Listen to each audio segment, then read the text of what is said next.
여보, 나 임신했어. 서윤이가 웃으며 말했습니다. 박태성의 눈이 커졌어요. 민준이 거 아니야.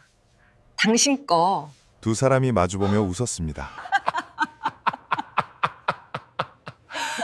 저는 벽 너머에서 그 소리를 듣고 있었어요. 그 방 안에는 제 아내와 제 30년 친구가 있었습니다. 손에 들고 있던 녹음기가 땀으로 젖어 있었어요. 심장이 쿵쾅거렸지만 저는 움직이지 않았습니다. 화면을 두 번 톡톡 눌러주시면 이야기가 시작됩니다. 민준이는 아무것도 모르지? 박태성이 낮게 웃으며 대답했어요. 바보 같은 놈.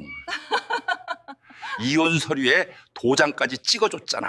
또 웃음소리가 흘러나왔습니다. 저는 그날 처음으로 깨달았어요. 배신은 하루아침에 오는 게 아니라는 걸. 윤희야, 이제 우리 거야. 서윤이가 박태성의 손을 잡았습니다. 그래, 이제 다 우리 거야. 그런데 말이에요. 저는 그날 이미 알고 있었습니다. 그 녹음기 안에 뭐가 담겨 있는지, 그리고 그걸로 무엇을 할 건지. 이혼 서류에 도장을 찍던 날, 저는 이미 모든 준비를 마쳐 놓았거든요. 이 이야기는 그날로부터 7년 전으로 거슬러 올라갑니다. 이야기 시작 전 구독과 좋아요 부탁드려요.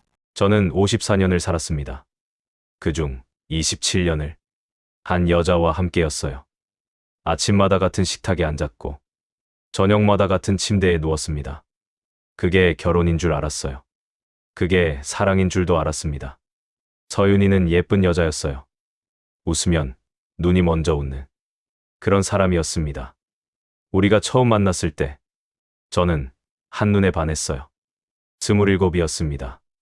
결혼하고 나서도 저는 열심히 살았어요. 새벽에 나가서 밤에 들어왔습니다. 돈을 벌어야 했거든요. 가족을 지켜야 했으니까요. 그런데 어느 날부터였어요. 윤희가 핸드폰을 뒤집어 놓기 시작했습니다. 밥을 먹다가도 문자가 오면 자리를 피했어요. 처음엔 그냥 넘겼습니다. 설마 했거든요. 그때 박태성은 제 가장 친한 친구였어요. 30년을 함께한 사람이었습니다. 사업도 같이 했고 술도 같이 마셨어요. 제 결혼식 때 주례사를 읽어준 사람이었습니다. 어느 날 저녁이었어요. 일찍 퇴근하고 집에 왔는데 윤희가 없었습니다. 연락도 없었어요. 1시간이 지났습니다. 2시간이 지났어요. 전화를 했습니다. 안 받았어요. 3번을 더 했습니다. 4번째에 받았어요. 어디야? 제가 물었습니다. 친구 만났어. 왜? 왜냐고요. 2시간이 넘도록 연락 한 번 없었는데 왜냐고 되묻는 사람이었어요. 저는 아무 말도 못했습니다. 그냥 전화를 끊었어요. 소파에 앉아서 한참을 멍하니 있었습니다. 이상하다는 생각이 그때 처음 들었어요. 그날 밤 늦게 윤희가 들어왔습니다. 향수 냄새가 났어요. 나갈 때와는 다른 향수였습니다. 저는 자는 척했어요. 그 다음 주였습니다. 박태성이 저한테 전화를 했어요. 민준아, 나 이번 주 바빠서 못 보겠다. 왜? 무슨 일 있어? 거래처 미팅이 좀 길어질 것 같아. 다음 주에 보자. 저는 별 생각이 없었어요. 그냥 그런가 보다 했습니다. 그런데 사흘 뒤였어요. 우연히 강남역 근처를 지나가다가 봤습니다. 윤희였어요. 그리고 태성이었습니다. 두 사람이 카페 유리창 안에 앉아 있었어요. 마주 보고 웃고 있었습니다. 저는 발이 멈췄어요. 심장이 내려앉는 것 같았습니다. 얼마나 서 있었는지 모릅니다. 5분이었을 수도 있고 20분이었을 수도 있어요. 태성이 윤희의 손 위에 자기 손을 올렸습니다. 윤희는 빼지 않았어요. 그 순간이었습니다. 저는 알았어요. 더 이상 모른 척할 수 없다는 걸. 그런데 이상한 건요. 울지 않았어요. 소리를 지르고 싶지도 않았습니다. 그냥 차가워졌어요. 온몸이 천천히 식어가는 느낌이었습니다. 저는 그 자리에서 돌아섰어요. 아무것도 본 척하지 않고 그냥 걸었습니다. 집으로 가지 않았어요.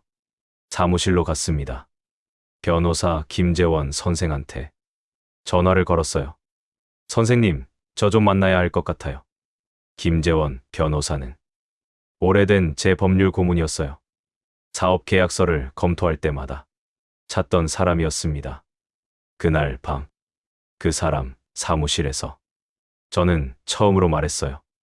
제 아내와 제 친구가 만나고 있는 것 같습니다. 변호사가 저를 봤어요. 확실합니까? 저는 잠시 생각했습니다. 오늘 제 눈으로 봤습니다. 변호사가 천천히 말했어요. 어떻게 하고 싶으십니까? 저는 대답했습니다. 증거가 필요합니다. 완벽한 증거요. 그날부터였어요. 저는 무너지지 않았습니다. 무너질 시간이 없었거든요. 해야 할 일이 생겼으니까요. 그리고 석 달 뒤였습니다. 윤희가 이혼을 요구했어요. 저는 놀란 척했습니다. 속으로는 이미 알고 있었거든요. 이 날이 올 거라는 걸. 그리고 준비하고 있었습니다. 이혼 서류에 도장을 찍던 날, 저는 이미 모든 것을 갖고 있었어요. 이혼하고 나서 처음 한 달이 제일 힘들었어요. 아파트가 너무 컸습니다. 27년 동안 채워져 있던 공간들이 한꺼번에 비었어요. 냉장고 문을 열면 윤희가 늘 사다 놓던 요구르트 자리가 비어 있었습니다. 별것도 아닌데 그게 제일 먼저 눈에 들어왔어요. 밥을 차려 먹기가 싫었습니다. 편의점 도시락을 사와서 싱크대 앞에 서서 먹었어요. 앉아서 먹으면 맞은편 빈자리가 보였거든요. 그래도 울지는 않았습니다. 울고 싶은데 눈물이 안 나왔어요.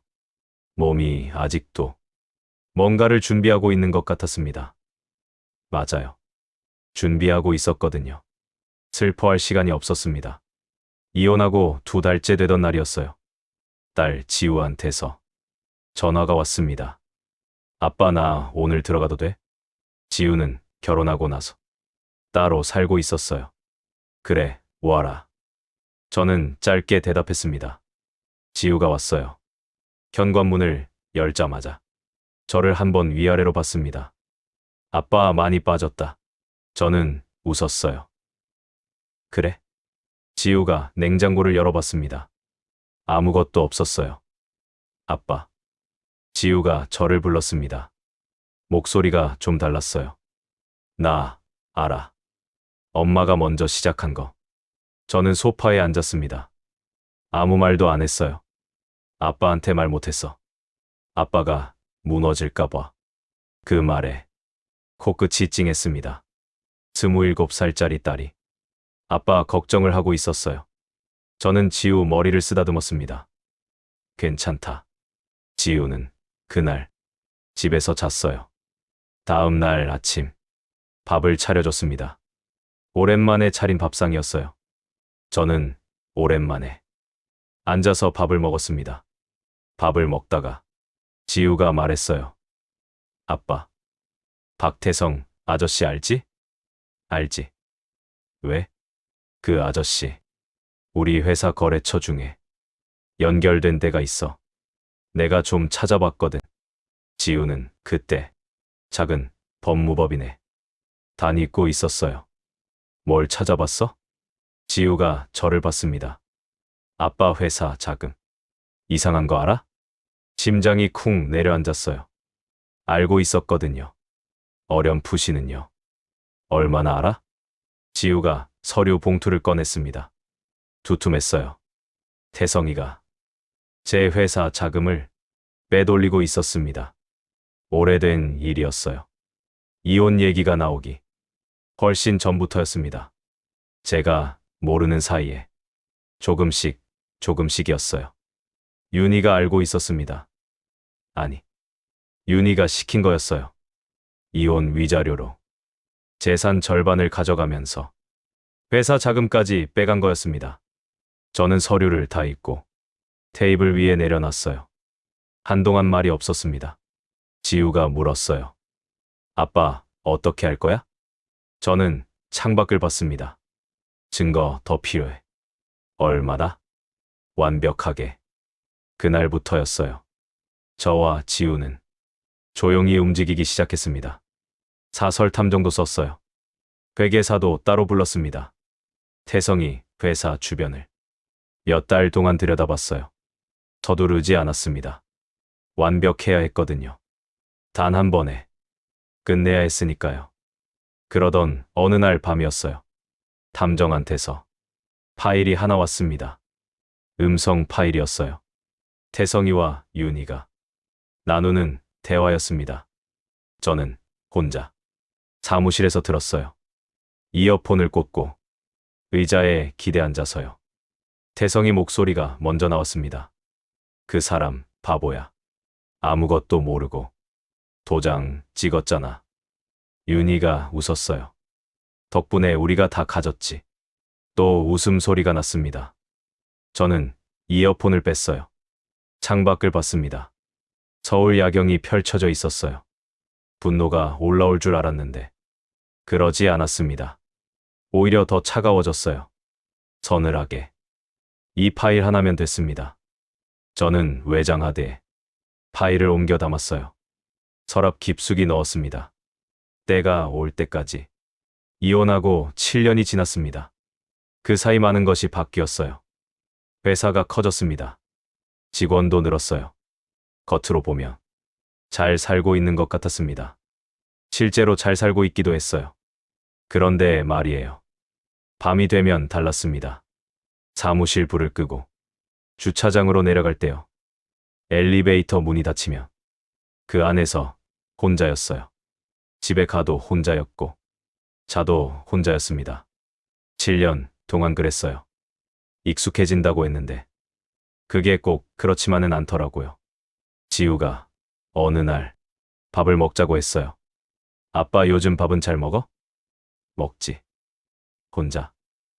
혼자. 지우가 잠깐 저를 봤습니다.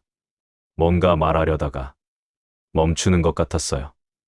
아빠, 나 아는 사람 있는데. 저는 국을 떴습니다. 무슨 사람? 그냥 좋은 사람. 아빠랑 나이도 비슷하고. 저는 숟가락을 내려놨어요. 지우야, 그냥 밥 한 번만 먹어봐. 부담 없이. 저는 한참 있다가 대답했습니다. 생각해 볼게. 그게 제 대답이었어요. 일주일쯤 지났어요. 지우가 자리를 만들었습니다. 작은 한식당이었어요. 이수아 씨를 처음 본 건 그날이었습니다. 작은 꽃집을 한다고 했어요. 나이는 49이었습니다. 처음에는 별 감흥이 없었어요. 그냥 지우가 데려온 사람이었습니다. 그런데 밥을 먹는데 이상한 게 있었어요. 억지로 웃지 않았습니다. 보통 처음 만나는 자리면 어색하니까 웃잖아요. 필요 이상으로요. 그런데 이수아 씨는 웃을 때만 웃었어요. 웃기지 않으면 그냥 안 웃었습니다. 그게 이상하게 편했어요. 밥을 다 먹고 헤어질 때였습니다. 오늘 감사했습니다. 이수아 씨가 말했어요. 저는 고개를 끄덕였습니다. 그게 전부였어요. 그런데 집에 와서 이상했어요. 그 사람 생각이 났습니다. 딱히 뭐가 좋다거나 그런 게 아니었어요. 그냥 밥을 먹는 모습이 계속 생각났습니다. 조용히 먹던 모습이요. 저는 스스로한테 말했어요. 아직은 아니다. 끝내야 할 일이 남아 있다. 그렇게 며칠이 지났어요. 그러던 어느 날 새벽 2시였습니다. 핸드폰이 울렸어요. 모르는 번호였습니다. 받았어요. 여보세요. 잠시 침묵이 있었습니다. 그러다 목소리가 들렸어요.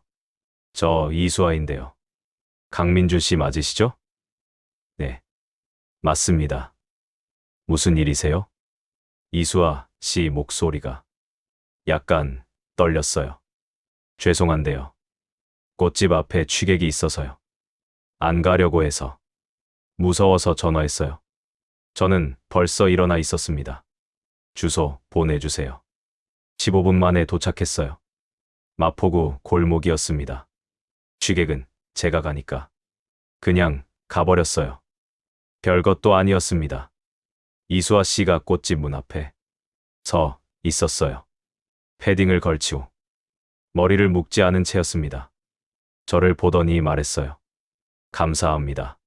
진짜 죄송해요. 괜찮습니다. 두 사람이 잠깐 서 있었어요. 차 한잔 할래요? 안에 있어요. 이수아 씨가 물었습니다. 저는 잠깐 생각했어요. 새벽 2시였습니다. 네. 저는 그냥 들어갔어요. 꽃 냄새가 났습니다. 따뜻했어요. 오랜만에 느끼는 온기였습니다. 작은 테이블에 마주 앉았어요. 차를 한 잔씩 받았습니다. 한동안 말이 없었어요. 이수아 씨가 먼저 말했습니다. 무섭지 않으세요? 다시 누군가를 믿는 게요. 저는 찻잔을 내려다봤어요. 무섭죠. 잠시 있다가 말했습니다. 근데 더 무서운 건 계속 혼자인 거더라고요. 이수아 씨가 저를 봤어요. 아무 말도 하지 않았습니다. 그냥 고개를 끄덕였어요. 그 표정이 오래 기억에 남았습니다. 그날 이후로 이수아 씨와 가끔 연락을 했어요. 연락이라고 해봤자 별거 없었습니다. 오늘 날씨 좋네요. 이수아 씨가 보내면 그러네요. 제가 답하는 식이었어요. 짧았습니다. 그런데 그게 싫지 않았어요. 꽃집 앞을 지나갈 일이 있으면 가끔 들렀습니다. 차 한 잔 마시고 그냥 나왔어요. 많은 말을 하지 않았습니다. 그래도 됐어요. 그 사람 옆에 있으면 조용했거든요. 좋은 의미로요. 저는 그게 좋았습니다. 그런데 어느 날이었어요. 지우한테서 전화가 왔습니다. 목소리가 달랐어요. 아빠 지금 어디야? 사무실인데. 왜? 소송 들어왔어. 저는 펜을 내려놨습니다. 누가? 엄마랑 박태성. 예상은 했어요. 그래도 막상 들으니까 손이 차가워졌습니다. 내용이 뭐야? 이혼, 당시에. 아빠가 재산을 숨겼다고. 추가 위자료 청구야. 저는 잠시 눈을 감았어요. 뻔뻔했습니다. 빼돌린 건 자기들이면서 거꾸로 소송을 냈어요. 알겠다. 아빠 괜찮아? 괜찮아. 전화를 끊었습니다. 창밖을 봤어요. 올 것이 왔구나 싶었습니다. 소송이 시작되면서 주변이 흔들렸어요. 거래처 두 군데서 미팅을 취소했습니다. 소문이 돌고 있었어요. 강민준이 이혼 당시에 재산을 숨겼다는 얘기였습니다. 박태성이 흘린 거였어요. 오래된 거래처들한테 직접 전화를 돌린 거였습니다. 직원 하나가 저한테 조심스럽게 말했어요. 대표님, 업계에 말이 좀 돌고 있습니다.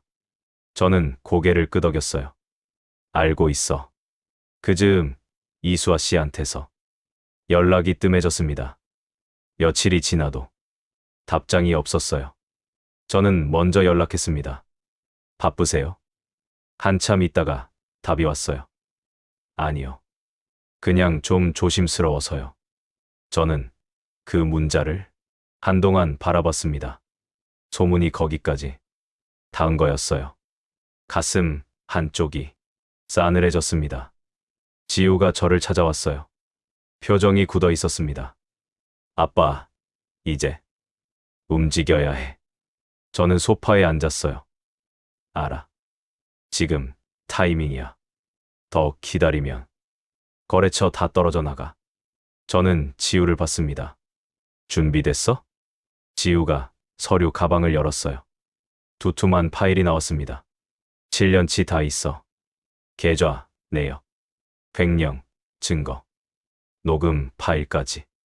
저는 파일을 받아서 천천히 펼쳤어요. 7년이었습니다. 이 종이 한 장 한 장에 7년이 담겨 있었어요. 저는 파일을 덮었습니다. 김재원 선생한테 연락해. 지우가 고개를 끄덕였어요. 이미 했어. 내일 오전에 보자고 했어. 저는 처음으로 입꼬리가 올라갔습니다. 다음 날 오전이었어요. 김재원 변호사 사무실에 셋이 모였습니다. 저와 지우, 그리고 변호사였어요. 변호사가 파일을 천천히 검토했습니다. 한참이 지났어요. 변호사가 고개를 들었습니다. 완벽합니다. 저는 아무 말도 안 했어요. 녹음 파일은 법적 효력이 있습니다. 본인이 직접 녹음한 거니까요. 횡령 거는요? 계좌 내역이 명확합니다. 형사 고발까지 가능해요. 지우가 저를 봤어요. 저도 지우를 봤습니다. 변호사가 말했어요. 조정 신청을 받아들이는 척하면서 자리를 만드는 게 좋겠습니다. 그 자리에서 공개하는 거예요. 저는 고개를 끄덕였습니다. 날짜 잡아주세요. 그날 저녁이었어요. 집에 돌아오는 길에 이수아 씨 꽃집 앞을 지났습니다. 불이 켜져 있었어요. 저는 들어갔습니다. 이수아 씨가 꽃을 다듬고 있었어요. 저를 보더니 멈췄습니다. 오셨어요? 저는 의자에 앉았어요. 곧 끝날 것 같아요. 이수아 씨가 저를 봤습니다. 무사히 끝나면 좋겠어요. 저는 고개를 끄덕였어요. 끝나면 할 말이 있어요. 이수아 씨는 아무 말도 안 했습니다. 그냥 꽃을 다듬던 손을 다시 움직였어요. 그게 대답이었습니다. 조정 기일은 2주 후였어요. 그 2주 동안 저는 흔들리지 않았습니다. 아침에 일어나서 출근하고 저녁에 퇴근했어요. 평소랑 똑같이 살았습니다. 딱 하나만 달랐어요. 서랍 안에 있던 외장하드를 꺼냈습니다. 변호사한테 넘겼어요. 그리고 기다렸습니다. 조정 당일이 됐어요. 회의실 문을 열고 들어갔습니다. 서윤이가 있었어요. 박태성도 있었습니다. 오랜만에 보는 얼굴들이었어요. 서윤이가 저를 봤습니다. 눈빛이 여전히 그대로였어요. 이긴 사람의 눈빛이었습니다. 저는 자리에 앉았어요. 아무 말도 하지 않았습니다.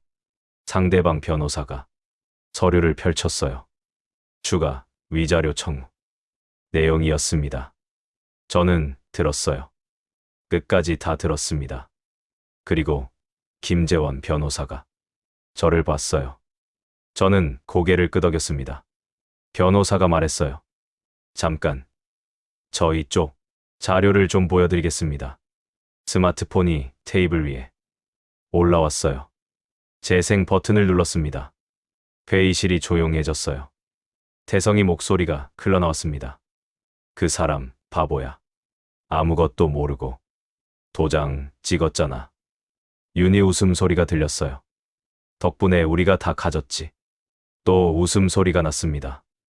회의실에 있던 모든 사람이 굳었어요. 저는 스마트폰을 테이블 위에 내려놨습니다. 아무도 말이 없었어요. 서윤이가 저를 봤습니다. 저는 그냥 웃었어요.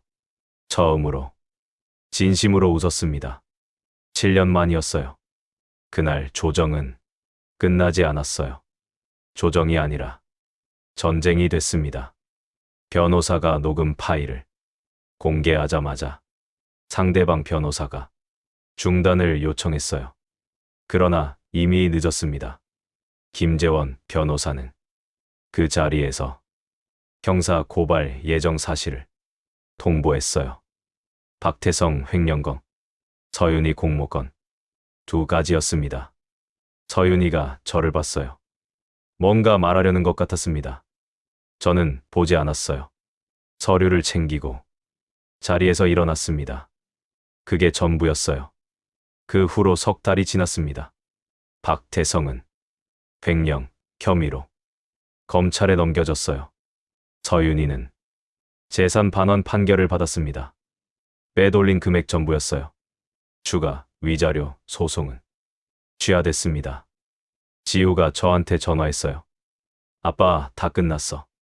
저는 잠깐 있었습니다. 그래. 기분이 어때? 저는 창밖을 봤어요. 모르겠다. 지우가 웃었습니다. 그게 정상이야, 아빠. 지원할 줄 알았어요. 통쾌할 줄 알았습니다.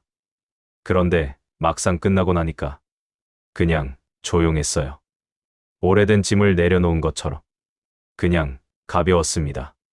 그게 다였어요. 그날 저녁이었어요. 저는 마포구로 갔습니다. 꽃집 앞이었어요. 문을 열고 들어갔습니다. 이수아 씨가 꽃을 다듬고 있었어요. 저를 보더니 멈췄습니다. 오셨어요? 저는 의자에 앉지 않았어요. 그냥 서 있었습니다. 다 끝났어요. 이수아 씨가 저를 봤어요. 아무 말도 하지 않았습니다. 할 말이 있다고 했잖아요. 끝나면. 이수아 씨가 말했어요. 저는 잠깐 숨을 골랐습니다. 같이 밥 먹어요. 자주요. 이수아 씨가 웃었어요. 억지로 웃는 게 아니었습니다. 눈이 먼저 웃는 그런 웃음이었어요. 오래전에 잊었던 웃음이었습니다. 저는 가슴이 두근거렸어요. 54년 살면서 오래간만이었습니다. 그로부터 1년이 지났어요. 봄이었습니다. 저는 아침에 일어나서 커튼을 열었어요. 햇살이 들어왔습니다. 부엌에서 소리가 났어요. 이수아 씨가 밥을 하고 있었습니다. 저는 잠깐 그 모습을 바라봤어요. 등이 보였습니다. 작은 등이었어요. 그 등이 부엌에 있다는 게 이상하게 벅찼습니다. 일어났어요? 이수아 씨가 돌아봤어요. 네. 밥 다 됐어요. 앉아요. 저는 식탁에 앉았습니다. 밥이 차려졌어요. 뜨거운 국이었습니다. 된장찌개였어요. 저는 숟가락을 들었습니다. 맞은편에 이수아 씨가 앉았어요. 빈자리가 아니었습니다. 사람이 있었어요. 저는 그냥 밥을 먹었습니다. 아무 말도 하지 않았어요. 그래도 됐습니다. 그 주 토요일이었어요. 지우가 왔습니다. 셋이서 밥을 먹었어요. 처음에는 좀 어색했습니다. 지우가 이수아 씨를 정식으로 만나는 건 처음이었거든요. 밥을 먹다가 지우가 말했어요. 아빠가 웃는 거 오랜만에 봤어요.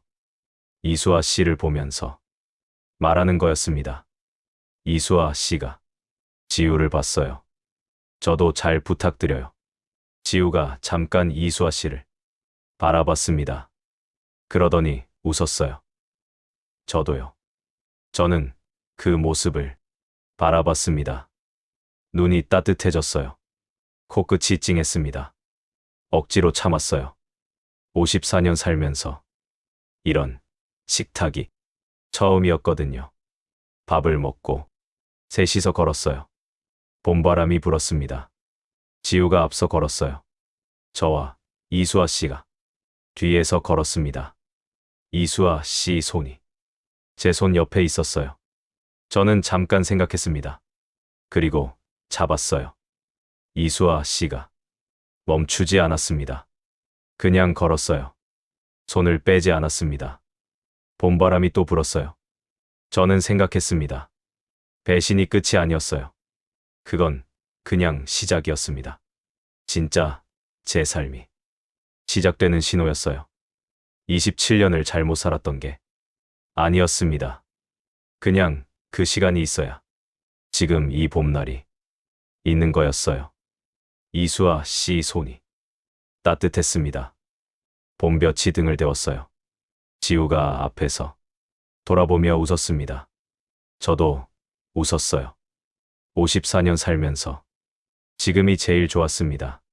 사랑의 늦은 나이는 없었어요. 배신이 끝이 아니라는 것도 알았습니다. 진짜 내 삶은 언제든 다시 시작될 수 있다는 것도요. 여러분도 꼭 행복하세요.